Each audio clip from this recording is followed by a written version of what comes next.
il y a eu aussi une substitution. Et en droit, on peut substituer un terrain à un autre pour remplir le même objectif. Le Conseil d'État l'admet parfaitement. C'est ce que nous avons fait. Voilà. À l'origine, le terrain il est prévu pour une maison de retraite et une affectation publique. La clause, elle est rédigée, la clause de donation, elle est rédigée d'une manière, nos conseils nous ont dit que c'était possible, et c'est pour ça que nous l'avons fait. Il y a une question par là-haut sur la scolarité. Juste ici. Bonsoir, monsieur le maire. Bonsoir. Moi, j'ai juste une petite question parce que vous parlez donc, des nouveaux établissements scolaires, les écoles primaires, une nouvelle vision pédagogique, nouvelle, etc. Mais qu'en est-il du collège Marcel Antonio? Parce que quand on passe devant, C'est épouvantable. depuis que je l'ai quitté, il n'a pas bougé. Et la remarque des écoles 1940, C'est épouvantable. Le collège Marcel Antonio, c'est épouvantable. Et depuis 10 ans, on essaie de dire au Conseil général, enfin, venez voir ce qui se passe. Venez voir ce qui se passe au collège. Gérard Pollet a fait un travail considérable. Il y a eu des travaux qui ont été faits, la buisserie, la sonorisation, etc. Et ce collège, il a été construit aussi une quarantaine d'années. Il doit être rénové complètement. Mais je rappelle qu'en France, les collèges, c'est le département. On a un véritable problème avec le département. On a un département qui n'écoute plus le Pays de Gex. Gérard Pollet me dirait mieux que moi. Il n'écoute plus le Pays de Gex. Depuis Bourg-en-Bresse, on ne nous comprend plus. On demande des transports publics. Le département nous dit, mais si j'en mets dans le Pays de Gex, je serai obligé d'en mettre partout. Donc ils freinent sur les transports publics. C'est un sujet essentiel pour le Pays de Gex et pour Divonne. Sur les collèges du Pays de Gex, il y a une dégradation majeure. Il y a un sous-investissement dans les collèges. On a un département qui est autiste, qui ne connaît plus le Pays de Gex. Troisièmement, le département, qu'est-ce qu'il nous dit? Mais vous recevez de la compensation franco-genevoise. Donc, puisque c'est comme ça, maintenant, on va vous faire payer les collèges. Ça, c'est les Gessiens qui vont payer les collèges. Bien, on marche sur la tête. Et moi, ce que j'aimerais un jour, c'est que les parents du collège ils se réveillent, que je les accompagnerai. Moi, je n'ai pas manifesté. Vous avez des manifestations à temps qui arrivent. Vous venez d'évoquer la compensation financière genevoise, c'est l'occasion de passer au thème suivant qui est celui des finances. On l'a déjà évoqué à travers différentes thématiques. On a en revanche assez peu parlé encore de la dette. Alors, quels sont les vrais chiffres? Et puis, est-ce que Divonne coule sous les dettes? Je suis maire depuis maintenant 23 ans. Et à chaque campagne électorale, j'entends ça. On ressent la dette. C'est le marronnier des campagnes électorales qui est. Pas clairement d'ailleurs, s'il y avait un problème de dette, les banquiers ne nous prêteraient pas. Moi, j'ai jamais entendu un banquier dire tiens, il y a trop de dette ou pas de dette. Par exemple, on a un banquier, c'est la Caisse Vietnam. Vous voyez ce que je veux dire? Vous ne savez pas. Mais ils ne sont jamais venus me voir pour me dire attendez, la Caisse d'épargne, elle va arrêter de vous prêter de l'argent. Mais ça n'est jamais arrivé. J'ai jamais entendu ça. Bon. Alors, c'est quoi les vrais chiffres? La réalité, c'est quoi? Vous avez aujourd'hui, à Divonne, vous avez une dette qui est la dette du budget général. La dette du budget général, elle est à 19,5 millions d'euros. En mieux, c'est beaucoup. Mais comment vous faites pour construire une école de 14 millions si vous n'empruntez pas? Vous faites comment? Ah ben oui, vous pouvez dire que je ne construirai pas d'école, j'attends, ou j'en construis que la moitié. Eh ben, il y avait une classe d'avance. Je dis, vous voulez mettre 14, j'en construis pour 7. Puis on va garder un morceau de terrain, puis mes successeurs, ils construisent. Vous pouvez dire ça. Au même titre que quand vous construisez ça, ça coûte 17 millions d'euros. Quand vous aménagez l'ensemble, 17 millions d'euros. Vous pouvez dire, on ne la construit pas. Et si on construit pas, mais vous ne savez pas, on peut avoir une dette zéro à Divonne. Vous arrêtez d'investir. J'ai cru comprendre que les Divonnais, ils sont assez heureux des investissements qu'on a réalisés. Quand on est ici, dans cette salle, que vous avez les 400 gosses des collèges du Pays de Gex qui viennent pour se produire avec la chorale des gosses du Pays de Gex. Quand vous êtes assis là, ça vous prend. Quand vous avez des spectacles extraordinaires, mais les Divonnais vont être fiers. Mais pas d'esplanade, pas de dette. Pas de politique culturelle. Oui, on peut dire ça. On peut dire aussi moins d'école. On peut dire aussi on peut dire pas de rond-point à l'entrée. On peut tailler dans l'investissement. Mais quelle est le voie du Pays de Gex? Toutes les communes, sans exception, sont des communes en mouvement. C'est-à-dire que vous êtes dans des communes qui sont en croissance. Et quand vous avez de la croissance, c'est comme dans une entreprise, vous avez des besoins d'investissement. Sinon, vos communes, ça sèche. Sinon, vos communes, elles meurent. L'investissement, c'est la vitalité. Alors, il y a 19,5 millions de dettes sur l'école. Puis, il y a une deuxième dette. Elle est séparée, elle n'est pas inscrite dans le budget général, c'est la dette pour cet établissement. Il reste 3,5 millions d'euros à payer.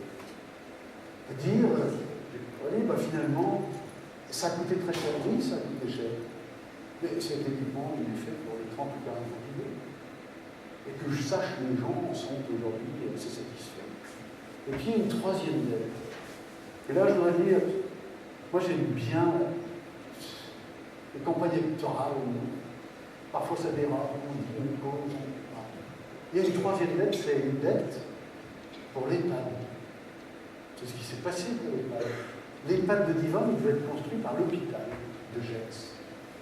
Et puis j'ai eu d'énormes problèmes avec la direction de l'hôpital de Gex.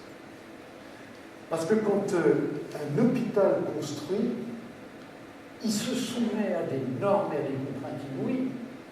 Il ne fait aucun choix sans avoir la couverture de l'Agence régionale de la santé à Lyon. Non, on n'y arrivait pas. Et ça a patiné. Un jour, de guerre lasse. Parce que moi, je pensais aux familles et aux personnes âgées qui venaient dans mon bureau et qui me disaient, écoutez, cette maison de retraite, vous allez avoir un pépin. J'expliquais ça à la direction de l'hôpital, on nous a dit, il y a des problèmes de normes, des problèmes de taux, etc. Donc à un moment, j'ai dit, ça suffit. Vous voulez qu'on fasse voir comment on construit un EHPAD? Et bien, Divonne va le construire. Tout le monde m'a appelé. Le préfet, le directeur de l'agence de la santé, le ministère. On lui a fait pas ça. J'ai dit si. Et on a lancé l'opération pour financer. On a fait un emprunt. Et puis quand l'EHPAD a été construit, quand le ministre a dû l'inaugurer, quand les personnes âgées ont été installées, là, on est allé voir l'hôpital de Gex, qui a été aussi considérablement aidé par on a fusionné l'hôpital de Gex et l'hôpital de Divonne. Ça veut dire qu'aujourd'hui, l'immeuble n'est plus propriété communale, qu'il est propriété de l'hôpital de Gex. Et quand l'hôpital de Gex récupère l'immeuble, en même temps, il récupère l'emprunt. C'est la loi. Alors l'emprunt, pour une raison purement technique, il figure dans notre budget. Pourquoi? Parce que pour que le transfert comptable soit fait, il faut qu'il n'y ait plus de réserve sur la réception des travaux. Et j'avais une bricole de fuite sur une chaudière. Et j'avais un carrelage qui avait été fendillé. Et l'hôpital de Gex disait non, on ne prend pas parce que finalement on a transigé avec les entreprises. Et désormais, on est en passe de passer cette écriture qui, où le chiffre exact, nous donc suivre les chiffres. Et il en a pour, grosso modo, 5 millions d'euros. Sur 5 500 000 euros, je n'ai pas de chiffre sous les yeux exactement. Et 5 319 687 euros.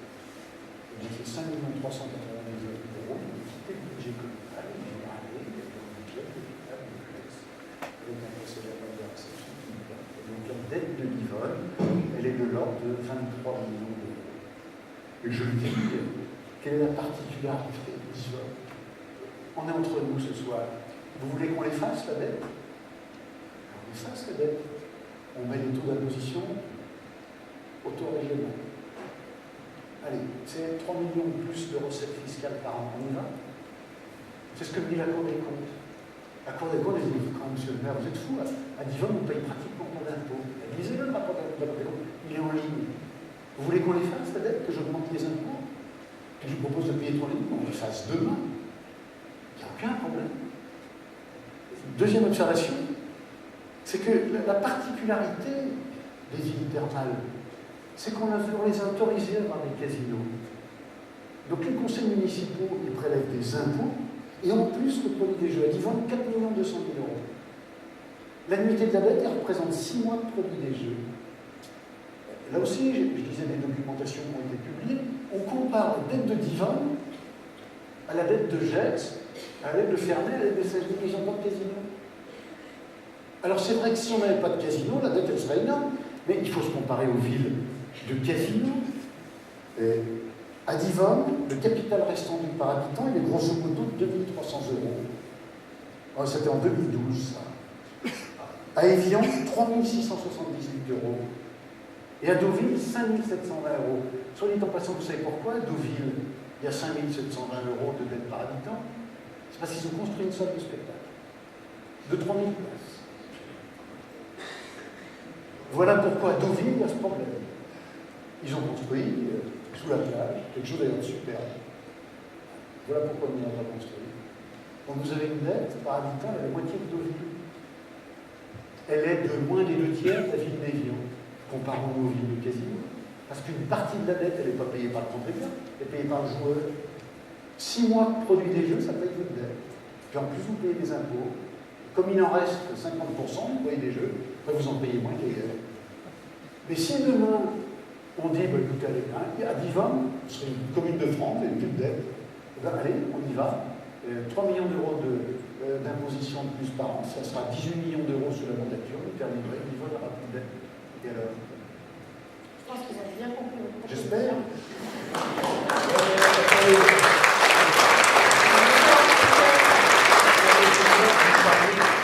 Permettez-moi de vous parler passionnément de finance. Qu'est-ce qui parle? Levez la main très fort. Voilà. Je précise d'abord d'entrée que je ne fais partie d'aucune liste. C'est dommage.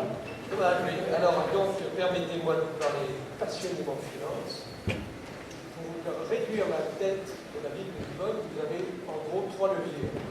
Soit vous augmentez le nombre de contribuables, soit le nombre d'habitants, soit vous vendez une partie du patrimoine communal, et soit vous augmentez significativement les impôts. Éventuellement, vous pouvez modérer les frais de fonctionnement. Ouais. Alors ma question est très simple, monsieur le maire. Le maire qui va être élu prochainement, quel est exactement le montant de la dette qu'il va trouver sur son bureau en rentrant? Et quel est le montant des intérêts de la dette que vous payez chaque année? Alors 23 millions, je vous redis, 23 millions d'euros. Apparemment les chiffres sont... Tout le monde n'a pas les mêmes chiffres. Oui, parce qu'à ces 23 millions d'euros, on ajoute 6 millions d'euros, 5 700 000 €, qui sont la dette de l'hôpital. Et je vous redis que la dette de l'hôpital, elle sera remboursée par l'hôpital et qu'elle n'est pas remboursée par le contribuable livonais. Et les intérêts de la dette, c'est combien? Sur 2 300 000 €, nous remboursons en capital tous les ans 1 200 000 et quelques, je n'ai pas le chiffre exact en tête, et nous remboursons un peu plus d'1 million d'euros d'intérêt. À peu près, grosso modo, on est dans ces eaux-là. Hein. C'est 55 ans. À peu près, c'est 55. Je vous donnerai le chiffre tout à l'heure. Je l'avais. Je pas le chiffre précis. Attendez, si je vais vous le trouver, je vous dis ça exactement. Voilà. En capital, nous remboursons 944 778 € et en intérêt, 844 906 €. Et c'est le budget principal. Ajoutez à ça le budget du CCAD, vous êtes dans une proportion inverse, parce que c'est une dette qui est ancienne, donc on rembourse aujourd'hui plus de capital que l'autre. Et sur le budget principal, dont je vous indiquais tout à l'heure le montant exact, il est 19 866 642 €, et vous avez en capital 944 778 et 844 906. Voici ce que l'essentiel de nos emprunts sont des emprunts à taux fixe. On a 80% d'emprunts à taux fixe, on a très peu d'emprunts à taux variable. Donc on a bénéficié des taux intéressants. Donc la question que vous me posez, elle est assez simple. Hein. La première question, est-ce que vous allez renier sur le fonctionnement? Nous allons continuer à contenir les dépenses de fonctionnement. Et je peux vous assurer que les services, la direction des services ont reçu à cet égard des instructions que les élus sur ce sujet-là sont les élus. Deuxième piste, c'est que nous allons ralentir l'investissement. Sur l'année 2013, on a investi 24 millions. C'est gigantesque. Et à l'école, c'est gigantesque. On continue à investir à un rythme pareil. Et comme nous avons de l'avance sur les écoles, comme ici, vous n'allez pas reconstruire des équipements culturels, L'essentiel de la dépense, ça sera, je parlais tout à l'heure, réseau routier, voirie, entretien du patrimoine. On n'est pas dans des chiffres aussi. Troisième piste que l'on va travailler, c'est la question des impôts. J'ai répondu tout à l'heure à Gérard Paul. Moi, je ne m'engage pas à augmenter l'impôt dans les 6 années. Et si vous avez un État qui continue à nous supprimer tous les ans X centaines de milliers d'euros de dotation globale de fonctionnement, si on nous impose des dépenses nouvelles, je pense qu'il faudra faire un effort fiscal. La seule chose que je peux dire, c'est que tant que je serai maire, je ne mettrai jamais d'Yvonne à la moyenne départementale, à la moyenne du DGEX et encore moins à la moyenne nationale. Je pense qu'il faut garder cette attractivité fiscale. Ça me paraît absolument essentiel. Le dernier point, c'est sur les ventes. Je redis ce que j'ai dit tout à l'heure. Il est hors de question que l'on fasse des ventes immobilières pour désendetter. Le désendettement, c'est une conséquence d'un choix politique. Très clairement, le terrain de la maison Kierstetter, où on construit la maison médicale, et nous avons pu vendre pour une opération immobilière, je l'ai dit tout à l'heure, 3800 m², un peu plus de 1000 euros, 200 euros du mètre, à vous désendetter de 6 millions d'euros. Pourquoi nous ne le faisons pas? Parce que nous pensons que ces terrains-là, ils sont utiles pour accueillir des équipements publics. Et que sur la gare, il faut faire exactement la même chose. Ce n'est pas le désendettement qui guidera la politique foncière et la politique du monde. Je vous propose d'enchaîner avec les enjeux à l'échelle de la CCPG et du Grand Genève. Divonne s'intègre dans une communauté de communes et dans le Grand Genève. Au fond, est-ce que Divonne a son mot à dire encore dans ces grands ensembles? Et vous-même, à titre personnel, est-ce que vous ne perdez pas un petit peu dans toutes ces institutions? Où est la place de Divonne dans tous ces mandats et dans toutes ces échelles, monsieur le maire? C'est notre région, c'est une réalité. Et cette réalité, c'est le phénomène de métropolisation des grandes agglomérations européennes. C'est vrai pour Berlin, c'est vrai pour Lyon, c'est vrai pour Paris, c'est vrai pour Marseille, Toulouse, Bordeaux, c'est vrai pour Zurich, c'est vrai pour Berne. Aujourd'hui, nous sommes englobés dans cette grande métropole. Alors, ce que nous ne souhaitons pas, c'est que cette métropole guide nos choix, et notamment nos choix d'urbanisme. Et je crois que dans cette métropole, il faut que Divonne ait une place à part. L'idée, c'est d'avoir une ville de Divonne qui est le poumon vert de cette grande région. Je reprends le chiffre de 85% de zone de nature. Ça, c'est intangible. Et si on peut en avoir 87 ou 88, il faut y aller. Voilà, pour bien répondre à la question. C'est ça l'avenir de Divonne. L'avenir de Divonne, c'est ces paysages, c'est l'eau, c'est les bois, c'est les forêts, c'est l'agriculture. C'est un des derniers coins où on peut encore voir des cerfs, des sangliers. Vous allez au bord de la Versoix, vous avez toutes les espèces de canards. C'est extraordinaire. La diversité de la faune, des anakidés. Vous avez des pilets, des mouins, des morillons, des souchets, des siffleurs, des colverts, des sarcelles d'été, des sarcelles d'hiver. C'est extraordinaire, ce que vous dites. Extraordinaire. Enfin, je le dis parce que de temps en temps, il m'arrive d'y aller avec un chien ou un fusil.